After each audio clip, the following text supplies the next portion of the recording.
So hello friends, আজকে আমি তোমাদের সামনে একটা নতুন চিকেন রেসিপি নিয়ে আসলাম। রেসিপিটা মোটামুটি সকলেরই কম বেশি খাওয়া আছেই, তো আমি আজকে এটা ফার্স্ট টাইম ট্রাই করলাম। তো আমি কিভাবে বানালাম সেটাই তোমাদের সাথে শেয়ার করছি।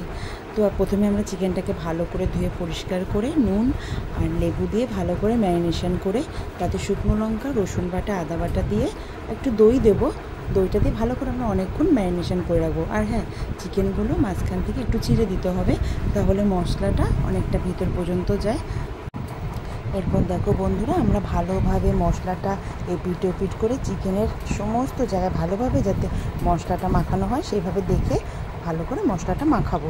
ও হ্যাঁ, একবারে দেখো যে আমি একটু ভালো করে আর একটু দই দিয়ে দিচ্ছি। লেবুটা আমি দিয়েছি, আমি লেবু দই দুটোই এক্ষেত্রে ইউজ করেছি যাতে চিকেনের সেন্টটা আরও ভালো আসে, মশলাটা ভালোভাবে হয়। আমি একটু গুঁড়ো গরম মশলাও অ্যাড করেছি। এরপরে আমরা কড়াইতে ভালো করে একটু বাটার দিয়ে চিকেনটাকে দিয়ে দেবো। বেশি বাটার দিতে হবে না, অল্প দিলেই হবে। আস্তে আস্তে সিম করে গ্যাসটা একদম লো ফ্লেমে থাকবে। তারপর আমরা ঢাকা দিয়ে দিয়ে চিকেনটাকে যতক্ষণ পর্যন্ত ভালো কুক না হয় ততক্ষণ এটাকে রান্না করতে হবে। যখন যখন এক পাশটা ভালো করে আমরা দেখবো হয়ে গেছে, তখন আমরা এটা উল্টে আবার কুক করব। হ্যাঁ, তো দেখো বন্ধুরা, আমাদের একটা সুন্দর চিকেন তন্দুরি রেডি।